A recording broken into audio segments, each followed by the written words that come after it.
ಇನ್ನು ಮಹದಾಯಿ ಯೋಜನೆ ಈ ಯೋಜನೆಗಾಗಿ ಮತ್ತೆ ಅನ್ನದಾತರು ಬೀದಿಗಿಳಿತಾ ಇದ್ದಾರೆ. ಇವತ್ತಿನಿಂದ ಅನಿರ್ದಿಷ್ಟಾವಧಿ ಹೋರಾಟಕ್ಕೆ ರೈತರು ಸಜ್ಜಾಗ್ತಾ ಇದ್ದಾರೆ.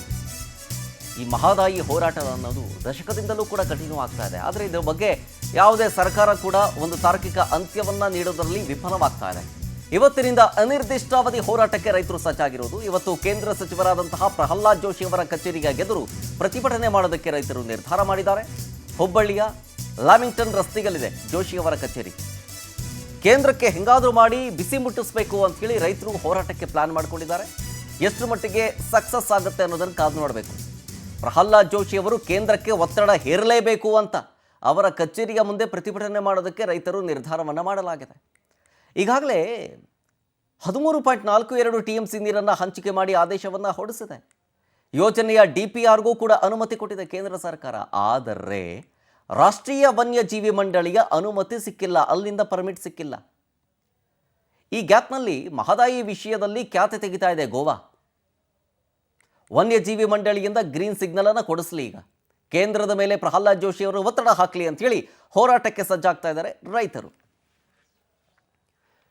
ಡೀಟೇಲ್ಸ್ ಕೊಡ್ತಾರೆ ನಮ್ಮ ಪ್ರತಿನಿಧಿ ರವಿಕುಮಾರ್ ಫೋನ್ ಸಂಪರ್ಕದಲ್ಲಿ. ರವಿಕುಮಾರ್, ಈಗ ಮಹದಾಯಿ ಕಿಚ್ಚು ಮತ್ತೆ ದಗದಗನೆ ಹೊತ್ತಿ ಉರಿಯೋದಕ್ಕೆ ಶುರು ಮಾಡಿದೆ. ಈಗ ರೈತರು ಹೆಂಗಾದ್ರೂ ಮಾಡಿ ಕೇಂದ್ರಕ್ಕೆ ಒತ್ತಡವನ್ನು ಹೇರಬೇಕು ನಮ್ಮ ರಾಜ್ಯದಲ್ಲಿರುವಂಥ ಸಂಸದರು ಅಂತ ಹೇಳಿ ಈಗ ಜೋಶಿ ಅವರ ಕಚೇರಿಗೆ ಮುಂದೆ ಪ್ರತಿಭಟನೆ ಮಾಡೋದಕ್ಕೆ ಡಿಸೈಡ್ ಮಾಡಲಾಗಿರೋದು.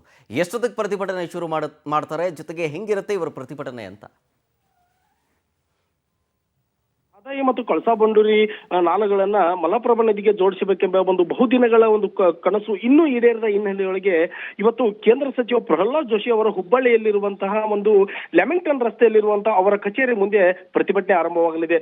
ಉತ್ತರ ಕರ್ನಾಟಕದ 7 ಜಿಲ್ಲೆಗಳ ರೈತರು ಮತ್ತು ರೈತ ಹೋರಾಟಗಾರರ ನೇತೃತ್ವದಲ್ಲಿ ಇವತ್ತು ಬೆಳಗ್ಗೆ 11 ಗಂಟೆಯಿಂದ ಅನಿರ್ದಿಷ್ಟ ಅವಧಿಯವರೆಗೆ ಈ ಒಂದು ಪ್ರತಿಭಟನೆ ನಡೆಯಲಿದೆ.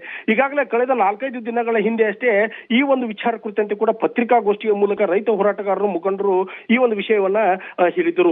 ಈ ಒಂದು ವಿಷಯ ಹೇಳಿದ ಬೆನ್ನಲ್ಲೇ ಕೂಡ ಕೇಂದ್ರ ಸರ್ಕಾರ ಮತ್ತು ಬಿಜೆಪಿಯ ಶಾಸಕರು ಮತ್ತು ಸ್ಥಳೀಯ ಹೋರಾಟಗಾರರಿಗೆ ಈ ಒಂದು ಪ್ರತಿಭಟನೆಯನ್ನು ಹಿಂದೆ ತೆಗೆದುಕೊಳ್ಳಲು ಹಲವು ರೀತಿಯಾದಂತಹ ಕಸರತ್ತನ್ನ ಮಾಡಲಾಯಿತು. ಆದರೆ ಯಾವುದಕ್ಕೂ ಬಗ್ಗದಂತಹ ರೈತರು ಹೋರಾಟಗಾರರು ಇವತ್ತಿನಿಂದ 11 ಗಂಟೆಯಿಂದ ಅನಿರ್ದಿಷ್ಟ ಅವಧಿಯವರೆಗೆ ಆ ಒಂದು ಪ್ರಹ್ಲಾದ್ ಜೋಶಿ ಅವರ ಕಚೇರಿ ಮುಂದೆ ಹೋರಾಟವನ್ನು ಆರಂಭಿಸಲಾಗಿದೆ. ಪ್ರಮುಖವಾಗಿ ಈ ಒಂದು ಯೋಜನೆ ಜಾರಿ ಆದರೂ ಕೂಡ ಈವರೆಗೆ ಅನುಷ್ಠಾನ ಬರುತ್ತಿಲ್ಲ. ಕೇಂದ್ರ ಸರ್ಕಾರ ಅವರದೇ ಇದೆ, ಗೋವಾದಲ್ಲಿ ಅವರದೇ ಬಿಜೆಪಿ ಸರ್ಕಾರ ಇದೆ. ಇವೆಲ್ಲ ವಿಚಾರಗಳನ್ನು ಮುಂದಿಟ್ಟುಕೊಂಡು ರೈತರು ಹೋರಾಟಗಾರರು ಇವತ್ತಿಂದ ಅನಿರ್ದಿಷ್ಟ ಅವಧಿಯವರೆಗೆ ಹೋರಾಟವನ್ನು ಆರಂಭವಾಗಲಿದ್ದು, ಕಳಸಾ ಬಂಡೂರಿ ಮಹದಾಯಿಯ ಕಿಚ್ಚು ಮತ್ತೆ ಇವತ್ತು ಹುಬ್ಬಳ್ಳಿಯಿಂದ ಆರಂಭವಾಗಲಿದೆ. ಶರತ್, ಥ್ಯಾಂಕ್ ಯು ರವಿಕುಮಾರ್ ಡೀಟೇಲ್ಸ್ಗಾಗಿ.